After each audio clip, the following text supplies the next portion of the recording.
and welcome to a brand new adventure. So we're hoping today to go look for the remains of what is known as Milner Field. And I'm joined again by the fantastic MartinZero. If you've not been on his channel yet, go check it out. We're heading up the hill, or the old coach road.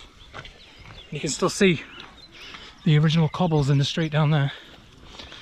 And we're heading up towards the gatehouse at the top, which should have been the grand entrance to what is known as Milner Field. And that was a house built by Sir Titus Salt from Saltaire. And he built it for his son to live in. It's long since abandoned. It was demolished in the 1950s. We're heading up there now into the heavy woodland to see what we can find, if there's anything left. And we might be able to do a typical MartinZero explore and find a load of stuff. I've got my boots. We haven't got wellies on today.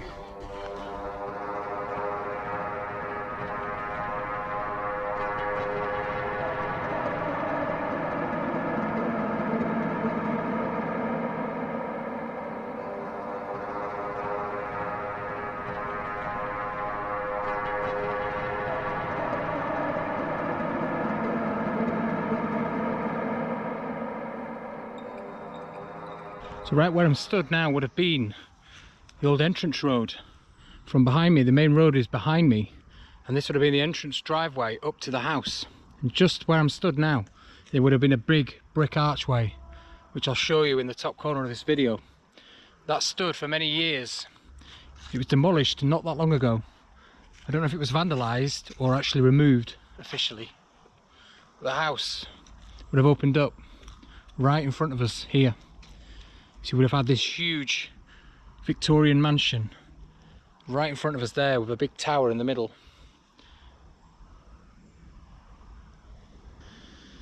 So we've just headed down the old entrance road into the house. So like I said, the house would have been all around this bottom site here. And you can just see down here remains of an old gatepost just there, and some steps down towards the house, and another one on the other side there. So this would have been the grand entrance into the house. So let's head down there.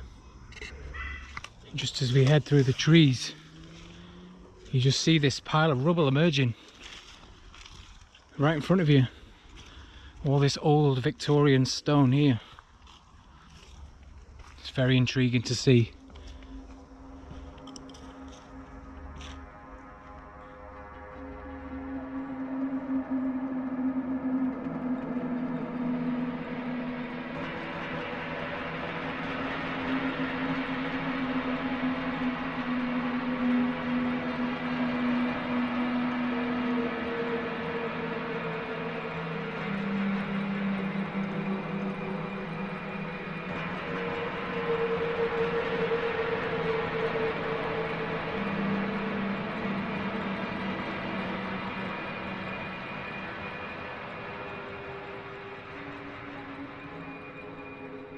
Okay, so we found what looks like an old cellar, like a wine cellar, in the rubble underneath this house. So the house would have been obviously up here. These were the cellars, or what's left of it. If you just look down there, you can see the nice stone arch there. Ooh, well, must admit, I didn't expect that. Going in someone's cellar. Bit difficult footing down there. Dirty again. I'm going to get done. You're going to take a look, Darren? Yeah, I'm so going to... It's quite cramped in there, so Darren's going to go down there and take a look for his channel. I'm going to brave it. Now Martin has just braved it for his channel, so if you want to check his video out on MartinZero channel on YouTube, he's just gone down there on his own. I expected to get in there, something's come screaming at me out the dark. Don't say that, I'm about to go in it. Too much Netflix. So he's just been down there. There's quite a few rooms down there, he said. It's like a labyrinth, you said, didn't you? Not quite. There's about 2 rooms down there, but yeah. I'm trying to make it sound better. But he went down there on his own, so I'm going to brave it now. We've got some good torches, and Martin's going to film me attempting to go in there. Wish me luck. I think reversing in is the better option. I'm not that old. Listen, if I'm not back in half an hour, call the police. Call someone you love. Is it a good time to say that I'm claustrophobic? It's not that bad in there. Okay.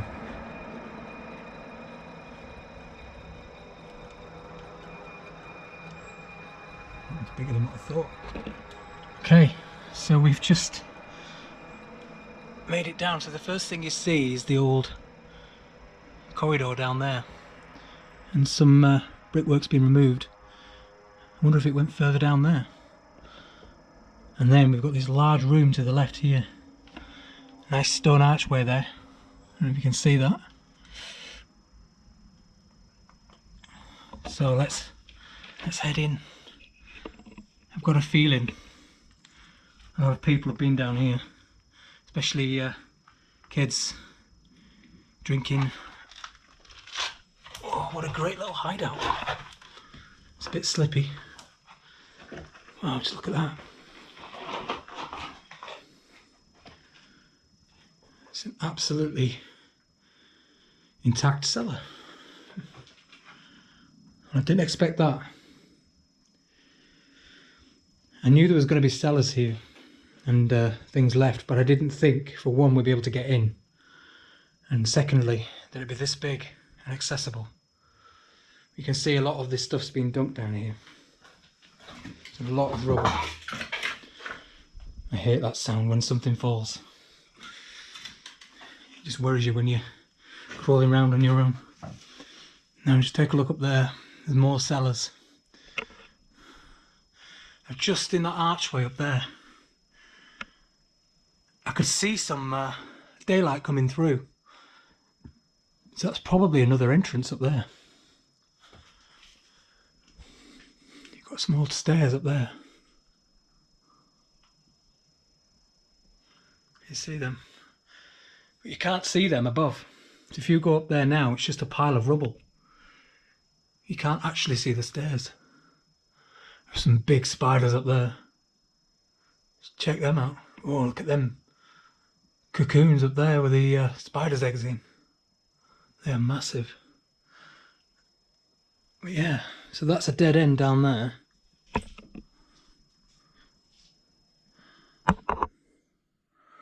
And then this way, we've got another cellar door here. This is the same room, yeah. And you've got what looks like a coal chute over there. This is the room at the end of the first corridor we came in. You've got another chute there, and you can see that it continues even further back there, look. But I can see some daylight up there. And there's these huge boulders here. But that continues all the way down there. Yeah, it's filled up now. Okay, so I think we're gonna head back out. I'm getting a bit scared now. Now I've seen all them spiders. Whew. Look at the size of this.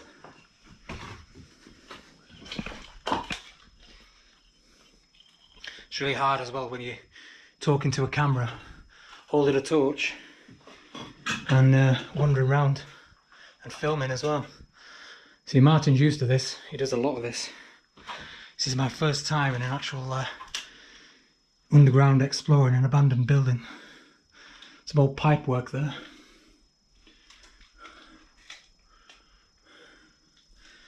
And a random hole there. Some bricks stuck in it. Yeah, it's very fascinating. There's another hole up there with some spiders' nests in. You can see them.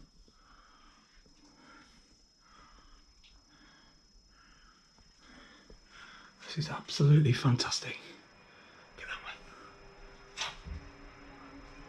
one. Just spiders everywhere. I need to get out of here. So we're going to make it back out, hopefully. Just have a look in this other room here. Can't really see anything down there. That is absolutely amazing. Whew. And there's daylight. Hopefully somewhere out here is Martin. Do you see the size of the spiders in there? I didn't try not to look at them. Bloody nest to the roof. Is there? Ready. Oh, that was scary. So it's alright for you do this all the time. Oh, the first taste of real exploration like Martin does. I'm getting bored of railways. Oh, tell you what, the spiders in there were just horrendous. If you told me they were in there, I wouldn't have gone near it. Oh, I did see something hanging off the roof, but I try not to look at them too much. There's like these white cocoons on the roof. Oh, the egg sacs. Yeah, and a big spider sat on it. But there were hundreds of them all over the roof. God. Some of them massive, some of them not so massive, but... So what did you think in there, Martin? God, it's good that, isn't it? I know it's incredible that's there, isn't it? Incredible. I was just saying, like, to the camera, when I came down, or when I saw the pictures of this, I knew that that existed. Yeah. I knew that that was there, but I didn't think you could actually go in it. No. Nor did I think there'd be a full cellar underneath. No. They told me that there was some bits of cellars, but I don't know if you saw it right at the back corner over there. Did you see the staircase coming down? Just under here, there's stairs under here. Yeah, I think I did, yeah. And then behind that, there's another corridor going down. Yeah, that way. You can just see the arched roof. Can you see the light? There's a bit of light. Yeah, at the back corner. Anyway, so Martin's done his explore down there. I've done mine. There's plenty more to go yet. This is just, like I said, this is the cellars underneath the main house. And there is more to find. I'm told that there might be a mosaic floor from the old conservatory building. Also some gate posts and a few other bits. So I think we're going to keep looking round and make sure we've covered it all and see what we can find. So we'll get back to you a bit further up when we find something. So that's the cellar we've just been in there, just went in down there. So the staircase that you saw inside the cellar will be under here, buried. So that would have obviously been some stairs above it, or maybe going down into the cellar, who knows. And then again, this is what remains of the cellar. At this side you can see another brick arch just there with more goodies in there. But look at all this stonework. It's just really good quality stonework, and there's lots of nice carvings and shapes to it. You just see down there the shaping. There's some beautiful boulders over there as well. So a lot of this would have been the building edges. And like I said, if I haven't already, I will definitely show you lots of pictures of this house and what it looked like, just so you can get the scale and the size of it. So all this woodland wouldn't have been here. The bottom end, the coach road where we came in, that would have been here. But none of this side here. All this was just open fields. And there used to be a terrace just there in front of the house with a nice set of stairs going down to a beautiful garden in front of it and a view right across the valley towards Saltaire over there. Obviously it's all overgrown now and you can't see any of that. All that's down there is a lot of cows. The grazing kind anyway. Yeah, it's just a mound of rubble. So this would have been the main house. They had an east wing and a west wing, don't they all? But like I said, this was the house of Sir Titus Salt's son. And it was built by Sir Titus Salt for his son. Now, it was built in the 1870s. And it was used for quite a while by his son, until his son died in the house. Shortly after, the house had new owners. He died in the house along with his children and his wife. Not straight away, but across a few years. And then consequently, every owner that took the house seemed to die within a couple of years of having the house. So it got a bit of a reputation for being cursed. And yeah, nobody wanted to buy it. So when they put it up for sale in the 1930s, when the last owner had it, they put it up for sale. Nobody wanted to buy it because of the reputation it had in the area, and it just sat here abandoned. And what they did, they started to strip all the fittings and fixtures out of the building, and they put them or they used them towards repairing Salt's Mill and a few other buildings further down. But they just started stripping the roof off and things like that, and it stood here derelict for about 20 years. And then in the 1940s they used it in World War II for grenade practice. So you got your home guard using their grenades and practicing here on the house. And with it being so well built, I mean, look at how thick that stone is. The grenades failed to shift the house or even dent it or cause any damage. So the house still remained. Then what they did, then brought in the bulldozers in the 1950s when the council took over the site, and they just razed it to the ground, which is such a shame because it was a beautiful house. It was absolutely massive, but they just smashed it to pieces. And what you're seeing around now is just the remains and the rubble. But obviously a lot of it fell down on top of the cellars, so that's why they're intact. But what we're going to do is head around the site, because I'm told there was an old conservatory just to the side of the house, an orangery or a conservatory, where it was quite a big glass building you'll see in this picture here, and that was on the side of the house. And apparently the mosaic floor still remains today, so we're going to go scout that out. Me and Martin are going to go have a look now. Now Martin's off over there filming his video for his channel, and I'm rabbiting on to you lot at this side. And what I'm going to do is catch up with Martin now, and then we're going to head off to look for this mosaic floor. Again, you can see down into the cellar there. Look at all this stonework here. You can see straight down into the cellars, and I think that'll be where we were, if I get my torch out again. So that's probably going to lead to where we were earlier. That's the archway, the other end of it. So when I said I could see some daylight coming in, that'd have been down there.